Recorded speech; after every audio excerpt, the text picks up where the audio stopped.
Hello, India. Hi. How are you doing today? I'm doing okay. How are you today? Doing well, thank you.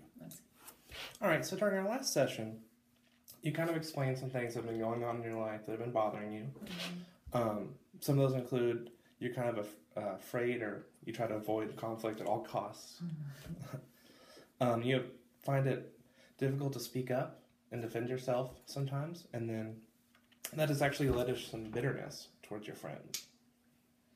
Yeah, that's basically everything summed up really well. I've just been trying to keep the peace with everybody and all the relationships I have, and with my friend groups and my roommates and my student organization and my boyfriend and my coworkers. It's just that I want to keep the peace at all costs, and I think it's starting to take a toll on me. And I'm just running from conflict, and I'm not saying what I need to say to people and explaining myself and getting my feelings off my chest. And I think it's just making me really angry at everybody. And even though I thought like it was gonna save my friendships, like it's really making things worse because I really am angry at everybody. Okay, so it sounds like in your attempts to keep the peace that you're actually creating more anger and strife between you and your friends. Yeah. All right. Well, can you think of any times like that's happened recently? Maybe in the past week or so, or since our last session? Yeah, I could think of quite a few for you. Well, just with my friends, I stayed the night at one of my friends' homes not too long ago, and I get up really early, and I think that bothers people anyway. I'm just an early riser, and I was bored, and then I got hungry, and so I decided to just eat something. And I didn't think it was that big of a deal, because if she'd stayed at my house, I would want her to make herself at home and eat any of my food. And I got some milk for some cereal and used it, and it was like the last of the milk. It even expired the next day. Like, it's just not that big of a deal, I didn't think, but she got really upset with me over that. And I didn't see it as a big deal, but like, she was upset. So I felt bad, and so I just went and bought her another gallon of milk because I felt like maybe that would make up for it. Okay, so you thought maybe buying the milk would kind of ease the tensions? Yeah, well, I just kind of wanted to end it because I didn't want to talk about it anymore, and I just wanted to say I'm sorry and like compensate for what I did and just leave it at that. Okay, so when your friend, I guess, found out or discovered that you had drinking the last of the milk, can you kind of tell me about the dialogue between you all two? Well, there wasn't much of one. She just kind of said like, "Why did you drink that? I was gonna use that today." She just said it was just really inconsiderate, and I just said, "I'm sorry. I didn't know you would be upset about that. And I'll make it up to you." And then I just bought her some milk. So that was it. That was all that was said. Okay, so it seems like you kind of tried to end that conversation pretty quickly. Yeah. Basically, I ran to the gas station. Like, no, ran away, but I didn't run there. So do you feel that buying the milk did ease the tensions? Was your friend better after that, or? I mean, kind of. I guess that she I guess she saw that as like a really generous thing. So, as far as I know, she's over it, and maybe even felt a little bit bad because I bought her a whole gallon of milk over it. But like, I don't think it's eased tension with me. Like, I'm just still mad at her for thinking that I'm selfish and not considerate because I just drank the last of her milk. I don't know. Like, I still think she sees me that way, even though I got her another gallon of milk. Like, it didn't really fix it. It didn't fix it. All right. So when you were buying this milk, was that kind of when the bitterness started to sink in, or? Yeah. In the moment, I was just upset and like fearful of having conflict, and just so I went and I just thought of the first thing I could do to fix it so that I didn't have to talk about it with her. But when I got there and I was getting milk, I realized I was actually really angry. Like, I was pissed off that I was out buying milk because she didn't want to share like the dregs of her rotting milk with me. And like, so then I was really pissed, and I was thinking in my head like, this isn't even worth it. I don't even need to be friends with her anymore. And I feel like that's the complete other extreme, of things. And that's not how I really feel, but kind of. All right.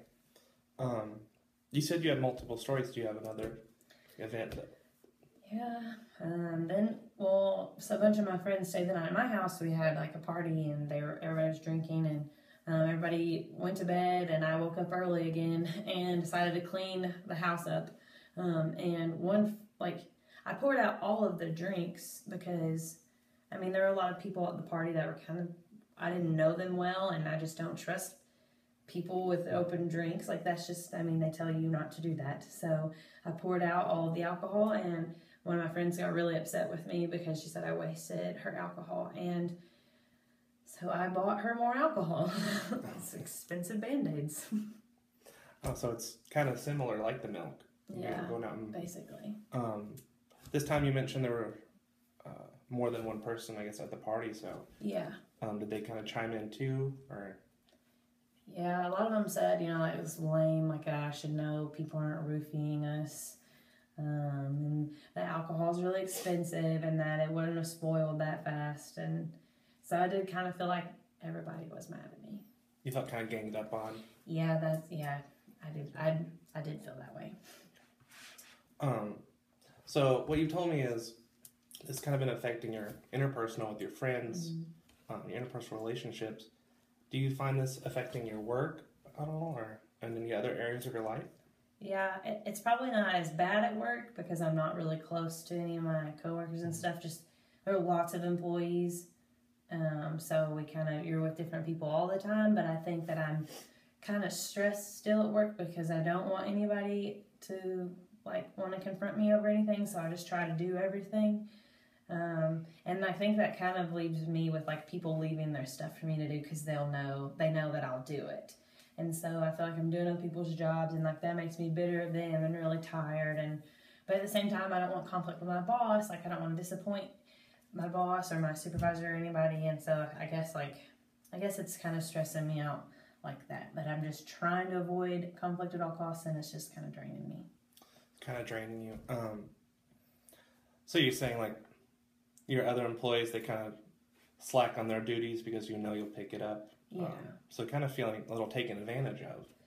Yeah. I imagine. Yeah, but I haven't really expressed that because most of the time my supervisor is proud of me because I do a whole lot more than I'm asked. So I feel like I'm doing good because I haven't had any conflict at work, probably because of how I'm working. Unless people are probably aggravated at me because I'm the star employee. But I don't know. I guess I feel like I'm avoiding conflict, and my supervisor is approving of me. So I feel like maybe it is worth a little bit of the stress. But I don't know. I do feel not appreciated, I guess. All right. So what would you like to accomplish today? Well, I guess I just have a lot of built up anger and bitterness and just emotions that I feel like I would like to express to people, but like you'd said, I don't want to just go off on everybody, I don't want to talk to everyone to be like, this is everything that I haven't said to you in the past year. I don't think that that's effective, but I do want to be able to get stuff off my chest and learn how to express to people when I'm upset, and just to say what I want to say in the moment and not be so afraid of conflict that I'm confident enough to be like, well, you know what, this is my side. This is how you've made me feel. I don't think it's fair that you're upset with me, or, some of those things that I wish I would be able to say.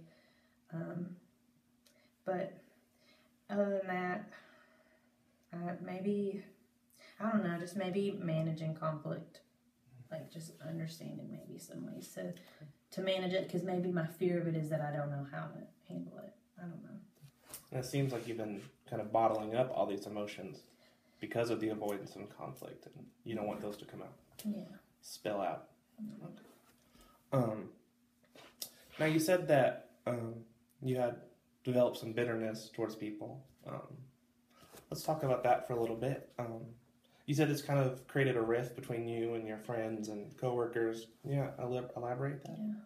Well, I don't feel like our relationships are the same, and maybe they're not feeling that way, but I'm not, just because I'm angry at all of them. I just feel like nobody cares about my side because I haven't put it out there for them. It's like nobody even asks, so I just feel like they don't care, and so that's kind of hurt my feelings, and it's kind of made me just be like, well, are these relationships worth this stress? So I don't know. So you're definitely feeling this rift between questioning your friendships. Absolutely. Do you think they're also feeling the rift? I mean, I know that like my emotions are all over my face even when I don't say them. So probably I feel like they probably know that I've been upset with them.